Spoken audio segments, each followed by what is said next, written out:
Katakanlah ada kekuatan besar di muka bumi yang sedang merajalela.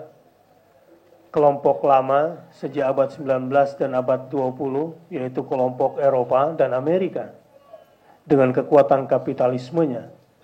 Sekarang abad 21 ditambah lagi kekuatan baru, ya, Cina dan sekutunya, yang membawa doktrin sosialisme, komunisme, atau mungkin ateisme. Inilah dua kekuatan besar yang kalau pemimpin Indonesia tidak punya kekuatan tauhid ini, maka akan tunduk di hadapan dua kekuatan dunia itu.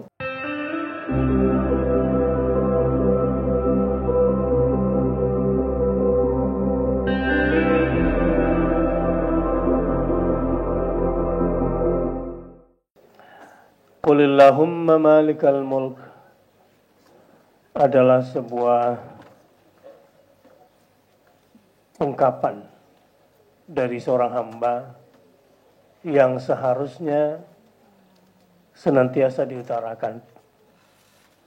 Bukan hanya dalam kondisi lemahnya, tetapi setiap saat seorang hamba yang memang lemah di hadapan Allah, seharusnya memang senantiasa bermunajat kepadanya.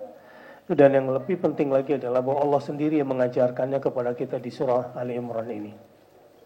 Qulillahumma, katakanlah Allahumma malikal mulk.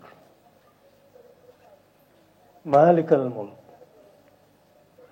Malik yang artinya yang maha memiliki. Malik yang maha merajai. Jadi kalau Malik maha memiliki, kalau Malik maha merajai. Al-mulk, al-mulk bisa berarti kepemilikan, bisa berarti juga kekuasaan. Tetapi dalam ayat ini bisa bermakna juga kedua-duanya. Katakanlah wahai Allah yang maha pemilik, yang maha memiliki, pemilik semua kepemilikan, merajai semua kerajaan. Atau barangkali saya sering menerjemahkannya, katakanlah wahai Allah pemilik, maha memiliki semua pemilik berikut semua yang mereka miliki. Maharaja yang merajai semua raja berikut semua kerajaan mereka. Qulillahumma malikal mulk. Itu yang harus kita katakan. Qulillahumma malikal mulk.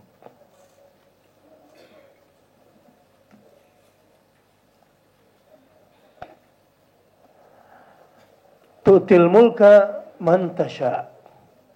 Engkau berikan kekuasaan kepada yang engkau kehendaki.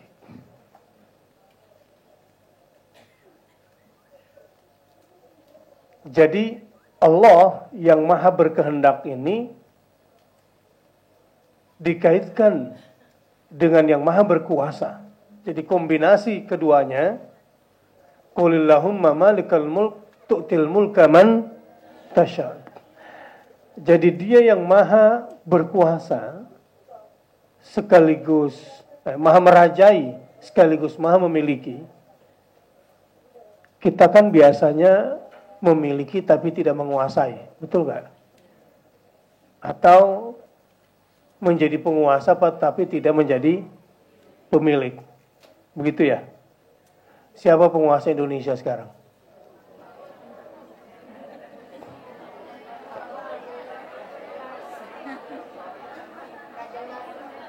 Apakah dia menjadi pemilik semuanya? Tidak, gitu kan? Itu anakmu milik siapa? Selain milik Allah, milik siapa lagi? Anak kita, milik kita. Tapi apakah kita mampu menguasai hatinya?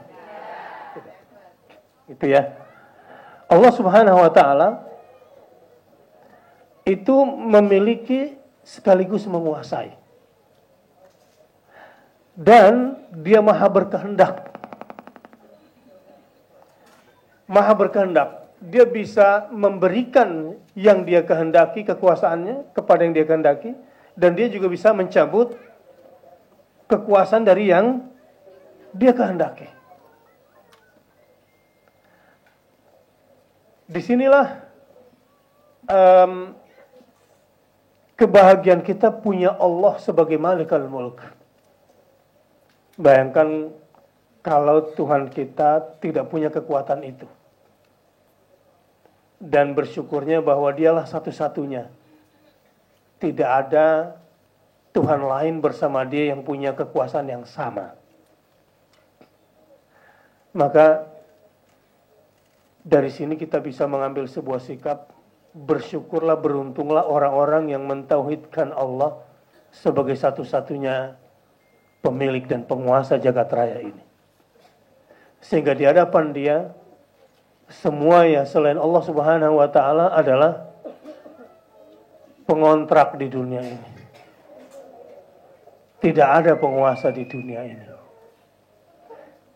Ujung-ujungnya orang-orang yang bertauhid itu tidak takut, tidak gentar kepada penguasa siapapun di dunia ini. Karena Allah yang memberikan ancaman di dalam surat Al-Furqan. Jangan sekali-kali kamu mengira bahwa orang-orang kafir itu betul-betul menguasai dunia. Jangan. Itu membuat otak kamu buntu dan kemudian menjadi penakut. Jangan sekali-kali kamu menganggap bahwa orang-orang kafir itu tidak ada yang bisa mengalahkannya di dunia ini. Katakanlah, ada kekuatan besar di muka bumi yang sedang merajalela. Kelompok lama sejak abad 19 dan abad 20, yaitu kelompok Eropa dan Amerika. Dengan kekuatan kapitalismenya. Sekarang abad 21 ditambah lagi kekuatan baru, ya, Cina dan sekutunya, yang membawa doktrin sosialisme, komunisme, atau mungkin ateisme. Inilah dua kekuatan besar yang kalau pemimpin Indonesia tidak punya kekuatan tauhid ini, maka akan tunduk di hadapan dua kekuatan dunia itu. Tapi mudah-mudahan pemimpin-pemimpin Indonesia dimampukan menjadi pemimpin yang berpancasila yang benar, berketuhanan yang maha, dan di antara mana ketuhanan yang maha esa adalah Qulillahumma malikal mulk. Dialah Allah yang maha memiliki semua pemilik berikut yang mereka miliki, dan maha merajai semua raja berikut kerajaan mereka, yang memberikan kekuasaan dan kepemilikan kepada yang dikehendakinya, wa tanzi'ul mulka, dan mencabut paksa kepemilikan dan kekuasaan dari siapa yang dikehendakinya. Wa tanzi'ul mulka mimman tasha. Nah, ditambah selanjutnya wa tu'izzu man tasha. Ini saya perlu bukakan terjemahannya dulu. Walaupun sudah paham semua terjemahannya, tapi saya perlu bukakan. Qulillahumma malikal mulk tu'til mulka man tasha. Katakanlah, wahai Tuhan yang mempunyai kerajaan, Engkau berikan kerajaan kepada orang yang Engkau kehendaki, dan Engkau cabut kerajaan dari orang yang Engkau kehendaki. Wa tanzi', di sini artinya mencabut paksa. Kenapa kekuasaan dan kepemilikan itu perlu dipaksa? Karena umumnya orang itu tidak mau lepas dari kekuasaan dan dari kepemilikan. Sudah tahu bakal pensiun tapi tidak siap pensiun. Sudah tahu sudah pensiun tapi tidak mau lepas dari gaya hidup sebelum pensiun. Itulah manusia. Karenanya di sini menggunakan kata-kata tanzi', naza'. Kata naza' ini kalau dalam bahasa sakaratul maut, suasana sebelum dicabut nyawa itu namanya suasana naza'. Kenapa naza'? dicabut paksa, karena umumnya manusia itu tidak siap mati. Maka harus dipaksa. Kalau ibu-ibu gimana? Perlu dipaksa atau jangan?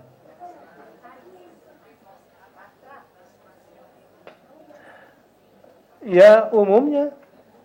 Karena kan udah olahraga, pola hidup sehat, senam jantung, sampai senam lidah kalau sekarang. Ya, supaya nggak stroke. Ya udah stroke berobat mahal-mahal gitu kan. Nah, sekarang otaknya lagi kena, mahal lagi bayarnya. Kalau nggak salah kemarin hari Alzheimer sedunia gitu. Betapa udah kerja lama-lama, akhirnya uangnya cuma habis untuk berobat. Ujungnya mati. Siap mati nggak? Udah bayar mahal-mahal gitu. Nah, sebentar lagi kita kan tua, udah tua sih sebetulnya. Nah, tiba-tiba masalah sama otaknya gitu. Tiba-tiba jadi bego lagi kita gitu kan. Banyak kayak gitu. Sehingga semua tabungan-tabungannya, aset-asetnya dijual-jualin cuma untuk bayar berobat. Ujungnya matinya juga nggak rela juga. Wal'iyadzubillah. Hari ini kita diingatkan, wa tanzi'ul mulka mimman tasha. Dan Allah akan cabut paksa kerajaan dari orang yang Dia kehendaki. Selanjutnya, wa tu'izzu man tasha wa tudhillu man tasha. Engkau muliakan orang yang engkau kehendaki dan kau hinakan orang yang engkau kehendaki. Ada enggak orang yang berkuasa sekaligus mulia? Ada. Ada enggak orang yang berkuasa tapi hina? Yang kedua nih kayaknya ngomongnya ada gitu. Itu pasti bukan di Indonesia lah ya.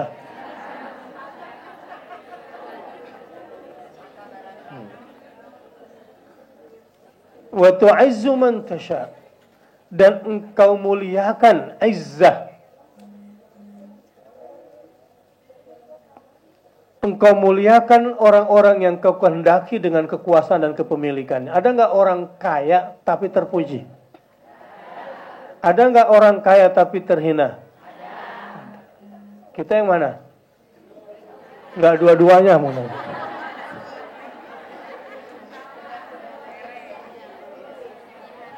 Yang penting bermanfaat ya.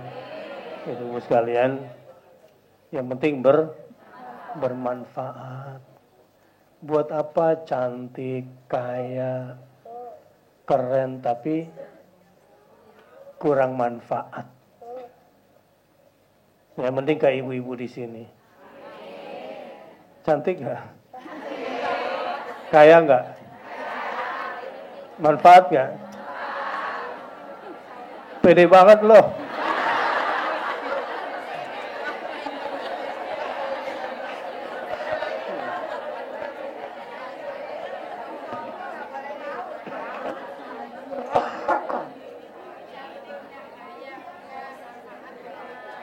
Padahal udah sering saya celah tapi pede terus.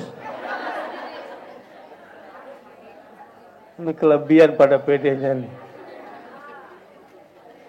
Alhamdulillah kalau begitu. Alhamdulillah. Emas berkata kepada tanah, aku mahal, aku mulia dan berkilau di hadapan si tanah. Tapi si tanah bilang, dariku keluar tumbuh-tumbuhan dan air. Dariku keluar semua mineral. Dari dialog ini, ya bersyukurlah kalau sudah bisa jadi emas. Tapi jangan menghinakan tanah. Karena manfaatnya banyakkan siapa? Ya emas juga bermanfaat insya Allah.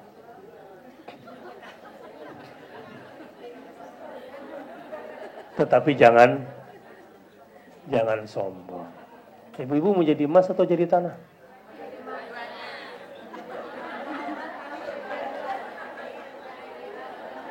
Nah, di ayat ini dikaitkan al-mulkiyah dengan al-izzah, ya.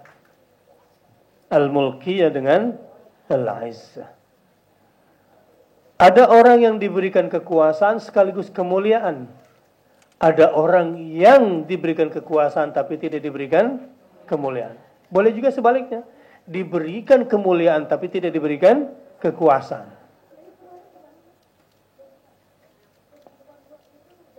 Diberikan kemuliaan sekaligus diberikan juga kekuasaan. Jadi inilah Allah sebagai Al-Mu'izzu sekaligus juga Al-Mudhillu, tu'izzu wa tudhillu. Al-Mu'izzu yang maha memuliakan, meninggikan derajat manusia. Al-Mudhillu yang maha merendahkan, menghinakan manusia. Jadi kita mendapatkan Asmaul Husna di sini Al-Malik, Malikul Mulk, Al-Mu'izzu dan Al-Mudhillu. Ujungnya biyadikal khair. Di tangan engkaulah segala kebaikan. Biyadikal khair. Pada akhirnya kekuasaan tidak akan berguna jika tidak melahirkan kebaikan.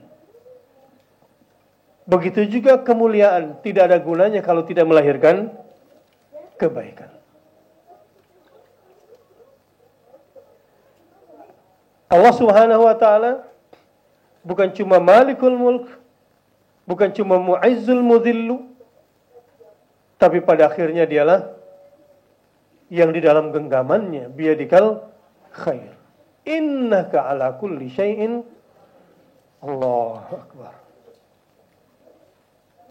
Di sini kita diperkenalkan betul Allah Subhanahu wa taala yang pada akhirnya innaka, sesungguhnya engkau, ala kulli syai'in, atas segala sesuatu, qadirun, maha berkuasa. Allahu Akbar.